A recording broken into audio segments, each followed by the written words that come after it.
Hello, my name is Rachel Vandenberg, and I am the host of the Travel Leader podcast. I am excited to welcome today Evan Kaplan from Gecko Hospitality, where he is a partner with the company. Nice to see you, Evan. Thanks for joining me. Absolutely. Nice to see you too, Rachel. Thanks for having me on today.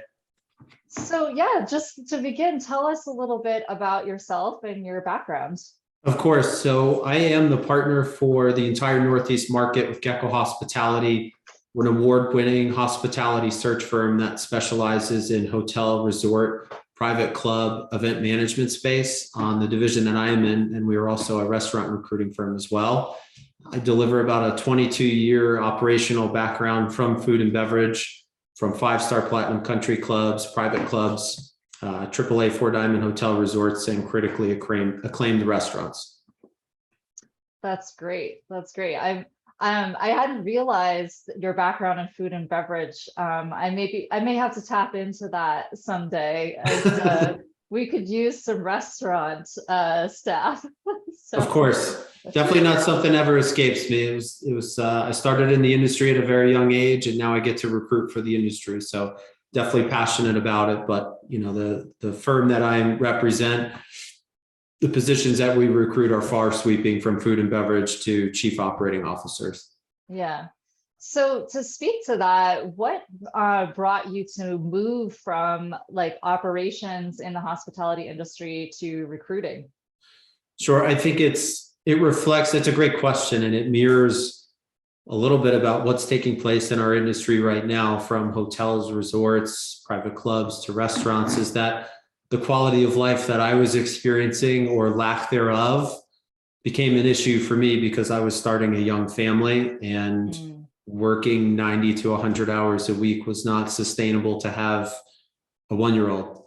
So being present for my kids' lives was really important to me.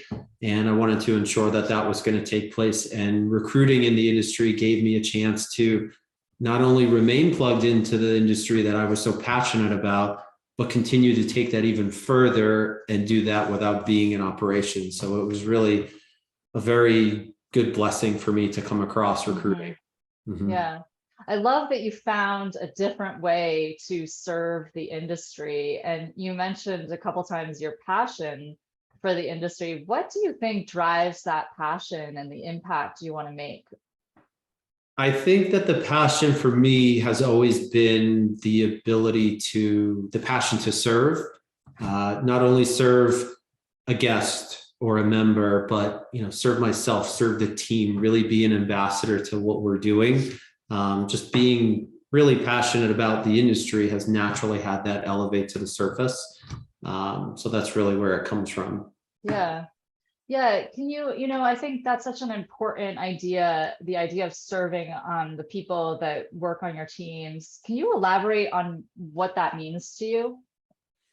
Sure. I think, and that's something that's developed over time. I don't think anyone is just born a leader or born someone who's passionate to serve. But I think the older I got, the more I started to realize that, not just sitting there and being a leader and telling people how to operate, it's really showing them how, and showing them and giving them, okay, this is what I take from being able to serve someone, and being naturally gratified by seeing someone enjoy themselves on my watch is something that I became really passionate about and took that on. Yeah. That answers the question. Yeah, I mean, so, really, I think what I'm hearing is that, sharing your passion for the industry and why you're passionate about it is giving these experiences to guests. Yeah, absolutely. Yeah, and modeling the behavior as a leader to be able to provide them that experience. Absolutely. Yeah. So speaking of, being born, as a leader, or maybe not, when do you think you first felt like a leader in your life? It's a great question. And I think some of us will have different answers, obviously, but for me, my mind's automatically going to recruiting because that's what I'm doing now. When we interview candidates who have sports backgrounds, that's typically where a lot of leadership qualities start to initiate and they start to begin. And for me, I'm no different. I started playing soccer and ice hockey at age 4 and 5, big time team sports where you had others that were relying on you to do certain things in games that would create a certain camaraderie. And I naturally started to gravitate toward coaching people and having people pick up what I was laying down. And it happened from a natural perspective. I don't think anyone is really necessarily natural born leader, but they do tend to take initiative on things and tend to be a driving force between the greater group. So I guess it did naturally elevate to the surface that it was something that I was passionate about. But that was really the time where I started to understand, okay, people naturally gravitate toward me. And it wasn't anything that I was necessarily putting forth. It was just something that took place naturally. And it started to take place in team sports at a young age.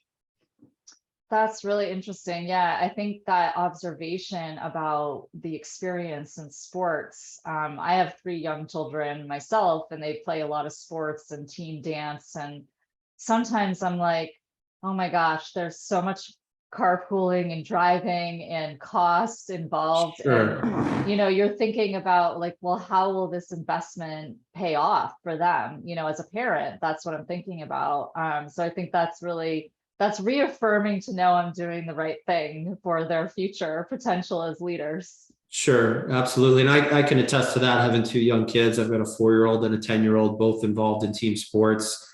Obviously, the 4-year-old's still learning how to do a lot of things. But, when you're 10, those are really the times where you start to say, okay, this is the benefit of being in a team environment or even on class projects. I think it does start at that young age where you start to really understand, okay, this is what makes up those lessons. And they're so important to learn, even if it's, even if my daughter is not a team person, understanding what it takes to make a team tick and work is an invaluable lesson to learn at a young age. Yeah. The other thing I thought was interesting is that you're talking about how people, in a sports environment started to gravitate towards you, and kind of, be perhaps like, a follower, per se. What do you think is the characteristic that, that drew that kind of attraction to you as a leader? I think I've had the ability to put forth a very genuine and transparent energy out into the world. I've always done that. Learned some hard lessons that way and probably learned to become a better leader over time.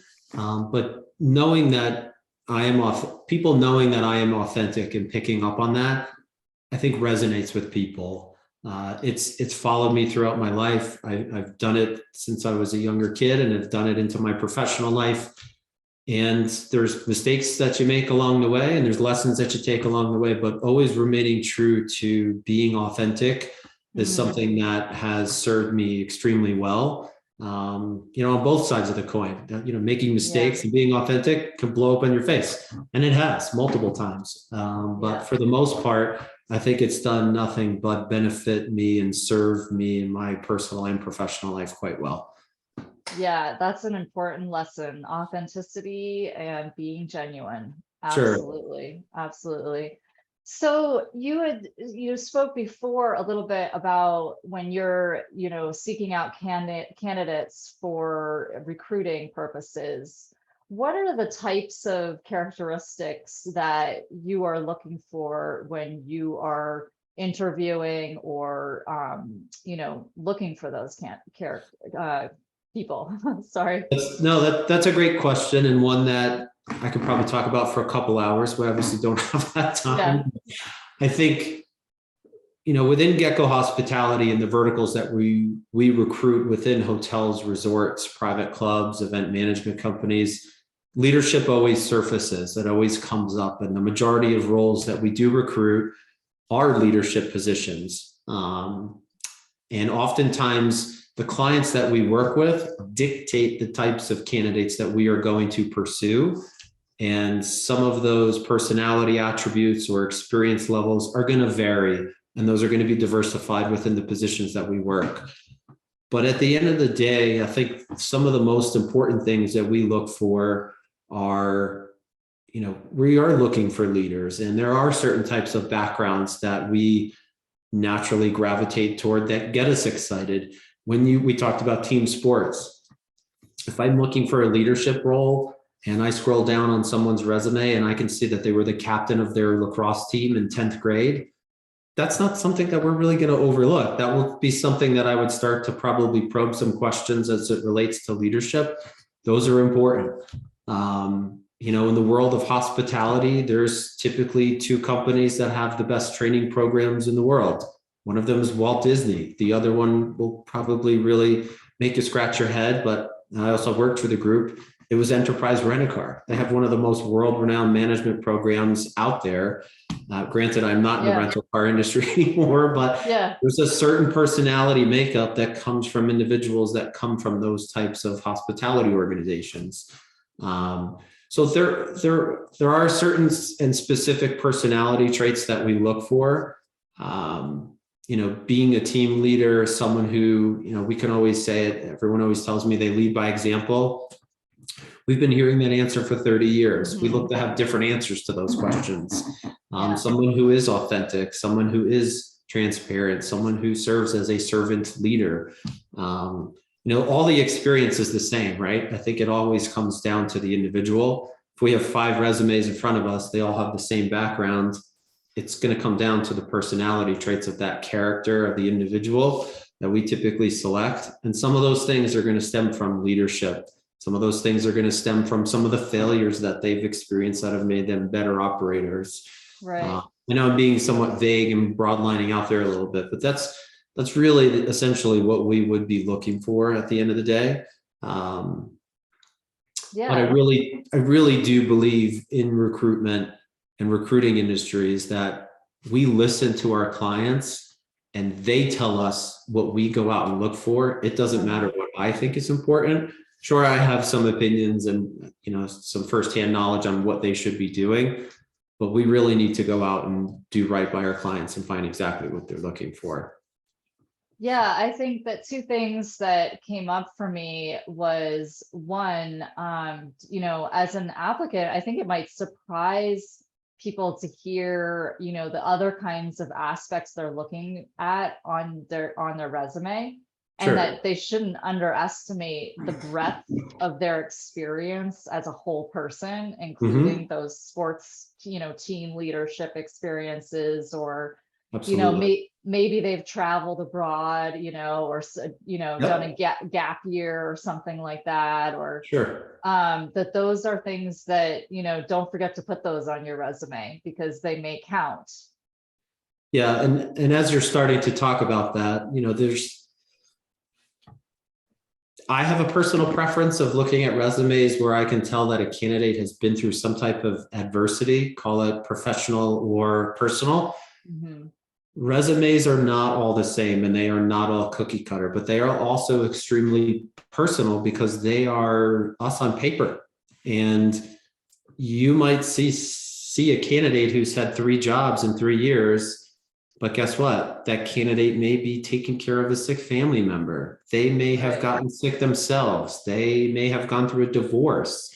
They may have had someone pass away. They may have relocated across the country or to another country. So there's all of the resumes really tell a story. And everyone that is on our team that recruits, including myself, really attempts to take a deep dive and to really pull out all of that information. And being able to be a third-party recruiter, we get to tell the story of the candidate versus the human resources director that takes out the red pen and just marks it off and says, okay, not a good fit. Well, there's a story between, a lot of that print that's on the resume oftentimes.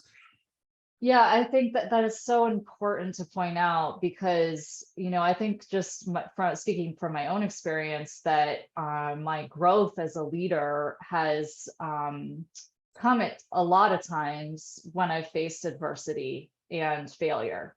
Sure. And those have been some of my biggest leaps, not just when things are going well. So, kind of turning that and looking inwards a little bit, when have you had moments like that in your career and in your leadership? Can you be a little more specific about Yeah. something where I've had a challenge as a leader? Yeah, like maybe a failure or a time of adversity and how that has shaped your leadership moving forward. Yeah, I think so. I think that's a good question. And there's probably a ton of things that I've learned from, but one big thing is that the internal motor and drive that I have inside me has never really changed. It's always been probably too much, and I've had to dial it back. And I think being a little bit more overbearing with teams at a younger age has really, and maybe it's just me getting older, but it's me just taking a step back and saying, okay, how am I going to be able to communicate my drive and my passion without being too overbearing and overstep my bounds and being too, I don't want to say aggressive, but probably too forward with what I think should take place versus, Mhm. just saying, okay, this is how it's going to be and this is the way it's going to be done. That was probably 15 years ago. You have to learn from that and you have to grow from that, because when you're in operations, you get put in a position, and so many people get put in those positions of leadership way too early. And I was definitely one of those people. You learn as you go. It should probably be the opposite way around. But really, just taking a deep breath, I think, and really trying to be able to relate to all different types of personalities on a team has really put me in a direction where I can lead a lot of different people who have a lot of different mindsets and views of things other than myself. Yeah. Yeah. No, that's a great example. Yeah. I mean, I think we evolve as leaders over time, Sure. right? And those failures and maybe, critical feedback we receive along the way, those are only helpful things for Absolutely. us to transform who we are, for sure. Sure. So, so just kind of changing course a little bit. Um, when do you think there's a moment in your career that you've underestimated yourself? That's a good question. I think I underestimated myself when I got into this recruiting industry. Something that I learned over the years and that I was naturally good at was attracting talent and finding the right people for operations teams, whether it be a private club, a hotel, or a restaurant. I was passionate about the interview process. I think I was a little naive to think that it was something that I couldn't pursue. But when I ultimately did, that's a risk, right? You're looking in yourself and saying, okay, I'm going to go out of something I've done for 22 years, try something completely different. How good am I going to be at it? And that was really me taking a deep dive into myself and a little bit forcing myself to try something different. And I way underestimated the impact it would have on my professional life, my personal life, and the level of gratification that I would get. And being able to be financially successful, to stand on my own feet and do something like that.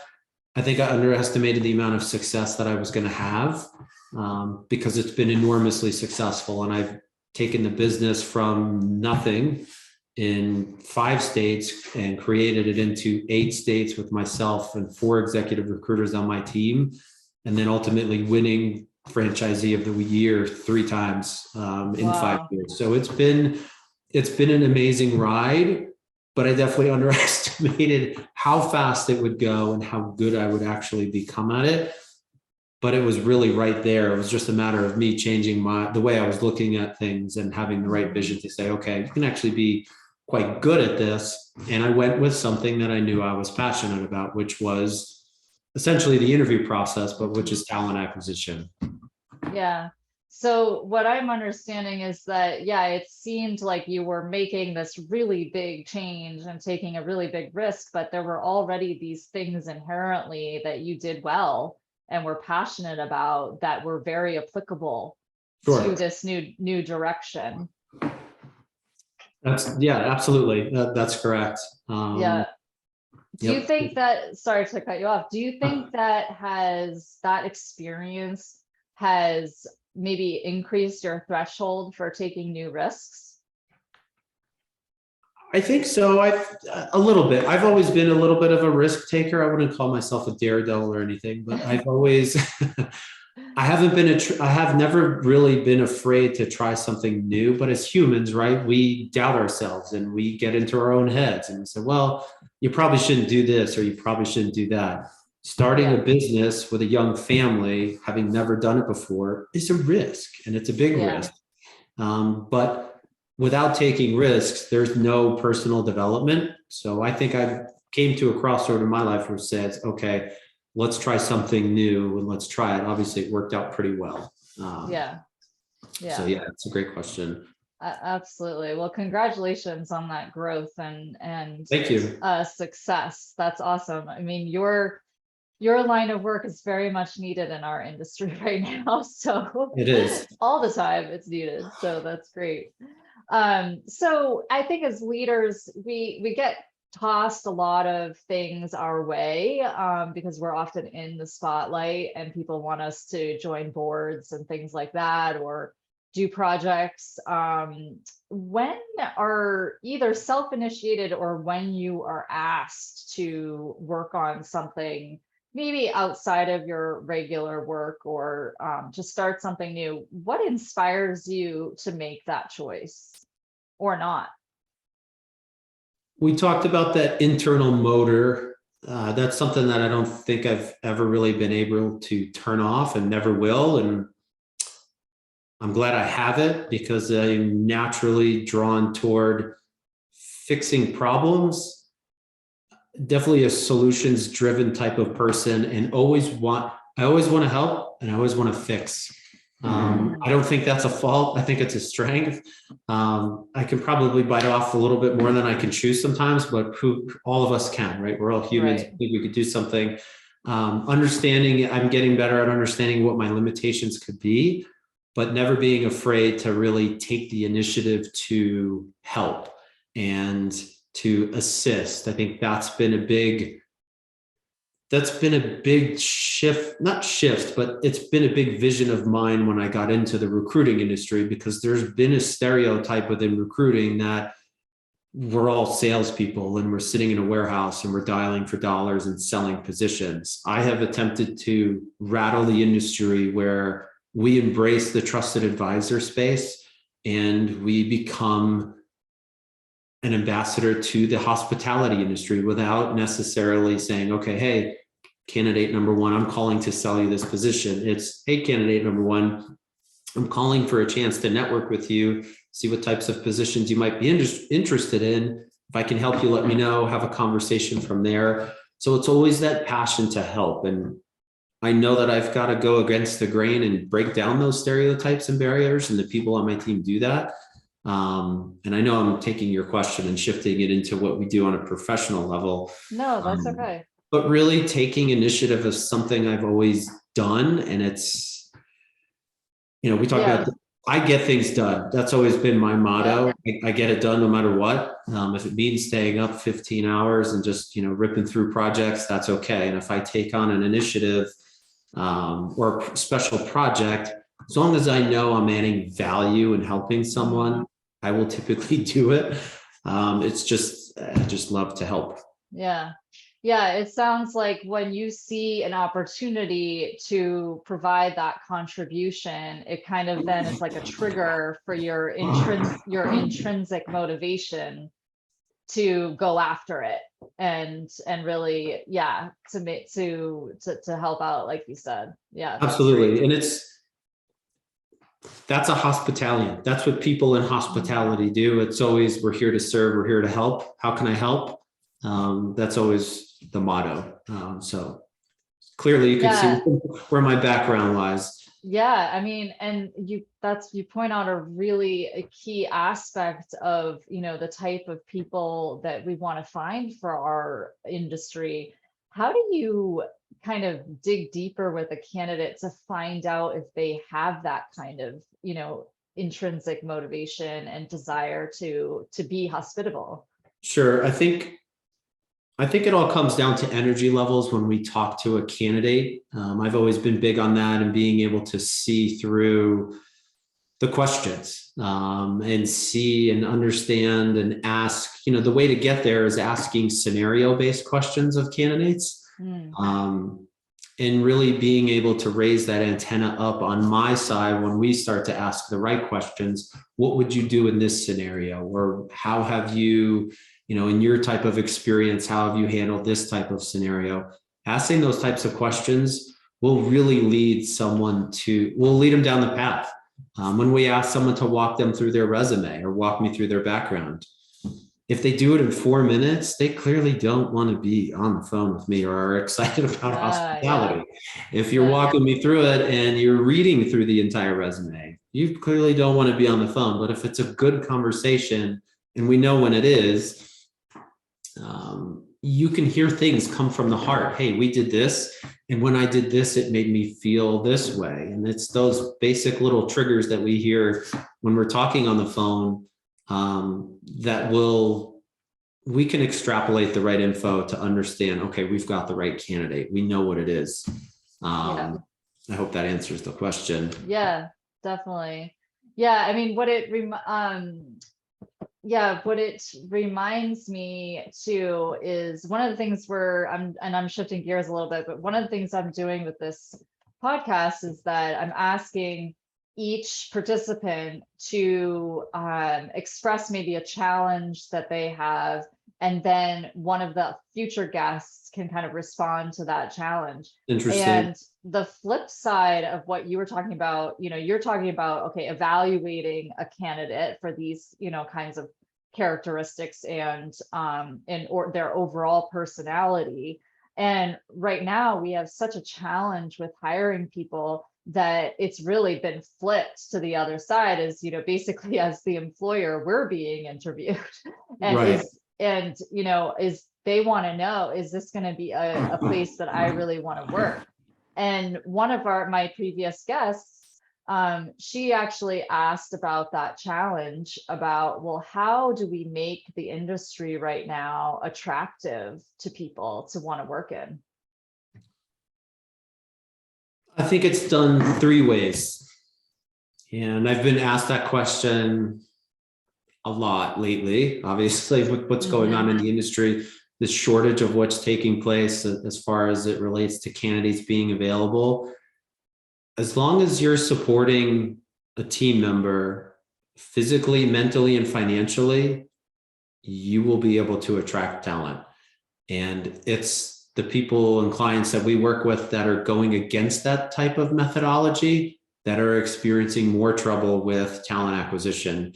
And we talked about servant leadership, and we talked about how can I serve? How can I help? If you don't have that type of personality makeup and leadership makeup, no one's coming to work there and no one's coming to help you.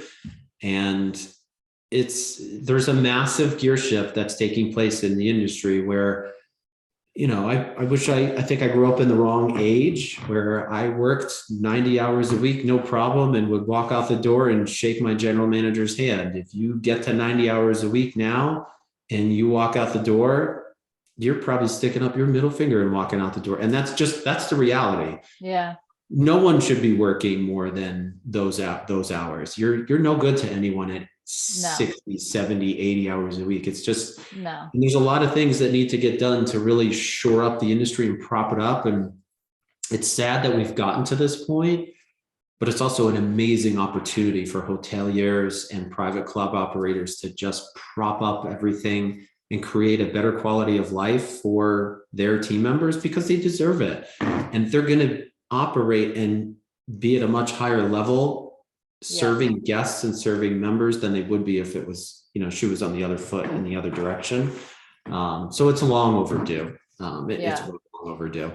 Absolutely. Yeah. And that, it sounds like the approach that everybody needs to be thinking about is really 3-pronged. You really have to focus on all three: the physical, the mental, and the financial part, and underestimate the importance of each. Sure. I mean, there's so much going on, and I've always said it. I think people who work in hospitality are we're wired a little bit differently. There's no question about it. And every single one of those positions can process more than most people can. But they need to feel good. They need to feel like that $70,000 salary is not going to be stretched out over an 80-hour work week. It means that you're probably making 40, 50,000. So fair, equitable wages. Being supported mentally means having employment assistance programs, having ways to move up with, taking the initiative to create a development program to understand that you can actually grow with the company in some form or fashion. Providing them anything from gym memberships to certain, it's pretty far sweeping to make sure that someone's going to be taken care of on a mental basis. Financial, and then there's a lot of factors that come into it, but essentially making sure that team members are feeling good about what they're doing is what's going to retain people and attract people back to the industry. Yeah, absolutely. So I have another challenge question, because I actually messed it up in my last podcast. I asked the wrong question because I was having technical difficulties and got distracted. So you're getting two today. So the other one, my guest Leah Murphy, she's a hotel investor, and she asked, one of her challenges is really as an entrepreneur, and I think this is a great question for you because you're also an entrepreneur, is how do you manage your short-term goals versus your long-term goals? I think methodically would be the first thing that would come to my mind. I'm a very visual person and would literally throw up the short-term and the long-term goals on a piece of paper, write them out, and then essentially put a plan in place to attack those goals. We're all goal-oriented. We're all driven that way when you're an entrepreneur and a leader. And I've always had short-term goals and I've always had long-term goals. And I think being hyper-organized and hyper-focused to achieve those goals is something that needs to have pen put to paper. For me, I'm visual, I need to see it, but making sure that those goals are realistic is also key. Right. Yeah, really, how do I, so you're asking, how do I measure those, or how do I? No, how do you make sure, I think essentially her question was, how do you make sure you get to those long-term goals, and how do they, because often we kind of get distracted by the short-term, things that are more urgent. So how do we keep our eyes on the prize? I think you have got to be realistic, and you have to be committed to the goals, number one. And number two, there needs to be good planning in place. I'm a big proponent of effectively planning the right way, and really taking a deep dive. Okay, can my team actually hit these goals? Are they realistic goals? And what's the plan to get them there? So essentially really doing a lot of planning to get to those goals to make sure that they get hit. It is a big practice of ours. When we do I do an annual business plan every year. Take a look at the sales from the prior year, see what our opportunities are, see what other types of markets we can penetrate, how we can get there, what are the exterior factors that are going to contribute to the sales and what they were last year versus the year going forward. And that's obviously evident with some of the things that have impacted our industry these days. Good luck on planning for things like COVID and, the shortage and the looming recession, things like that. Planning for those types of things are difficult, but it's a necessary exercise to be successful. And I've always been taught you have to have a plan. And if you go into something and the plan just goes to, the wheels fall off the bus, well, at least you had a plan to start. You always have to plan things out, and it's a big part of business and what we do.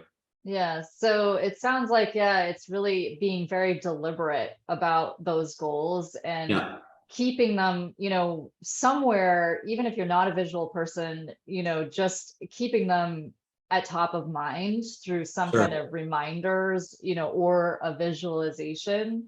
and having that plan and making sure that plan is realistic. Sure. Yeah, those are great points. Well, I will certainly pass that on to Leah. And I'm sure she'll appreciate those tips. I hope So so. turning it around to you, what kind of challenges are you dealing with, and how can we crowdsource some ideas from our guests? Well, if you can find some people to work hospitality centric roles, that would be great. Yeah. But I don't know if there's really a magic potion to that. I think that encapsulates a lot of things that we're talking about with employers attracting new talent. Yeah. But that's really the one thing is top of mind, is really going out there and finding people to, assistance with. I think we do a lot of hard work educating ownership groups and REITs of hotel and resort organizations. And then to take it one step further in another area that we recruit in, which is the private club space, you've got board of directors and house committees and chairmen that are up there that don't really work hospitality, and they've never worked hospitality a day in their life. And it becomes a little bit of a frustration on our side because it's so difficult for us to communicate what these candidates are going through. And there's also a generation gap. Typically, ownership groups have people that have not worked in hospitality and are far removed from professional positions, and don't understand what these candidates and employees are looking for these days. So there's a lot of education that comes from us to explain and educate our clients on what's actually taking place in the industry. And there's a big gap. Yeah. We are getting back to having normal numbers in a lot of these properties and clubs, but it's still slow. And trying to educate people on how to get them back in has been a really enormous challenge. So any help there would be fantastic. Yeah, absolutely. So bridging that gap, particularly between, yourself and helping these companies Sure. and their ownership teams really understand Sure. what's Well, think about it. I'll flip it back onto you. I guarantee if there's a significant other or a friend that you go out to dinner with or go to stay at a hotel and you see that the room service is closed or the pool area is closed, and you probably look at the person you're with and, where is everybody? I can't believe they can't find anyone to work. Well, guess what? Yeah. They're not treating people well. They're not paying people enough. And that's the real reason that's out there. It's relatively simple, but getting pen to paper to try to change, to really flip the script and change the narrative here in our industry and make sure that our industry is no longer the armpit of America, because that's what it's been thought of for so long.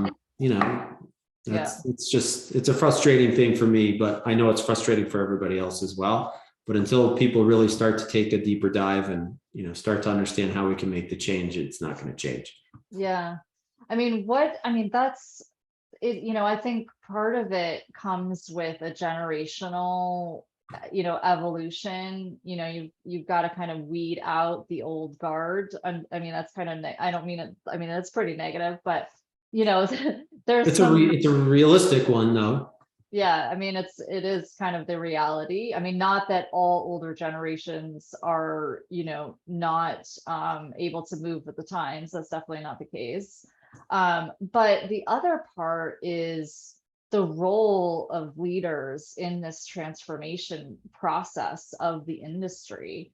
My observation is that a lot of leaders, like you said, especially in hospitality, are thrown into leadership positions very early on without the proper education or training or support to do so. So do you think that's an area where would help with this? It can't hurt. And I definitely think it can help. I think educating someone on how to be a leader is great. Firsthand experience is always going to be the true test, right? That's always going to be there. But I think throwing someone into the fire, just because someone is a great hotel GM, that doesn't mean that they're going to be able to operate 5 hotels and go to an area GM or a regional director at the snap of a finger. You need to be taught how to manage that portfolio differently. They're all unique. Yes, if you're at that level, leadership is obviously something that's already taken place.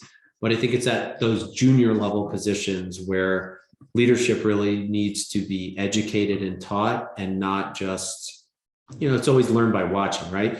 We absorb things. We're humans. We absorb things on our own. But being taught those things, if that's a position that they want to go in, they need to be supported and have a clear path of what that is going to look like. So yes, it can absolutely help. Yeah, absolutely.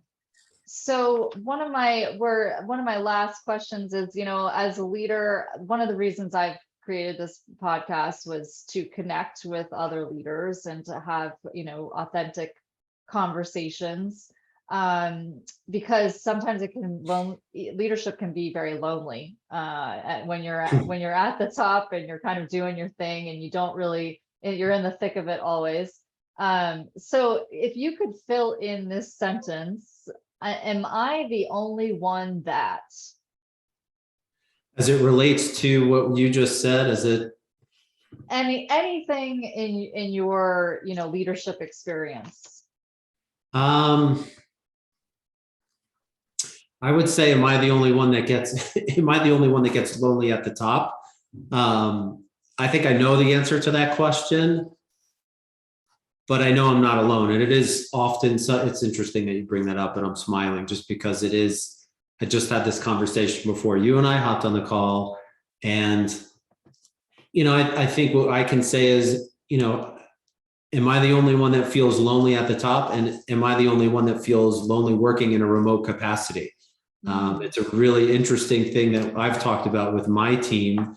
I know you're kind of talking about just me and my personal experience, but the people that I have on my team all work remote, and we all worked in hospitality, and we thrive off human interaction. So video calls amongst our team members, video calls like this are something that keeps me going. If I had to stay on the phone all the time versus when I was in a leadership role and I had 175 people on my team, it's uniquely different. So sometimes, yes, am I the only one that feels lonely? That's one that comes to mind in a leadership role. There's no question about it. Yeah, that human connection is so important and so powerful. Are there ways that you are thinking about seeking that out more, with your team or just in general? It's a hot button issue for me. It's a hot button issue for people that are on my team as well. And I try to come up with as many suggestions as I possibly can. If you sit in a home office for 8 hours a day, yeah, it's a great office. It's great, but there's nobody in it. It's just me. So making sure that I go out and I plug into the community by giving back, by volunteering in a couple different organizations, by making sure that instead of just watching my kids' second soccer practice of the week, I'm not sitting there on the phone and I'm making a million calls to candidates. I put my phone in the truck and I go out and make sure that I talk to some of the parents and do other things to make sure that I still have that sought after human interaction. It's important, making sure that we're going out to eat and doing things where we are social, because we're all social beings and we need to have those. And even with my team, I make sure we're on calls as much as we possibly can, just because I want to see the face. I want to see the human interaction. That's important to us, to be able to have that. Yeah, absolutely. Yeah, it's, I think we used to take it so for granted, and it just happens so much more naturally. And these days we have to really seek it out and be intentional about creating those moments. Yeah, I agree. Well, since are all your team members in New England? They are, yes. So 2 are in Connecticut, 1's in New York. Oh, great. Well, someday you'll have to have a retreat here up in Stowe at our humble sun and skiing and suites. That sounds like a great idea. That's definitely something that we could do. Awesome. Well, that is a great positive note to end on today. I really appreciate you being on the Travel Leader podcast. Is there anything else you would like our audience to know about you today? No, I don't think so. I'm just thankful that I had an opportunity to get on and talk with you and talk about some of the challenges that we face in the industry and some of the things that we do. And I'm thankful for the time that we had. Awesome. Great. Thank you, Evan, again from Gecko Hospitality, and we'll certainly stay in touch. All right. Thanks, Rachel. Appreciate it. Thanks, Evan.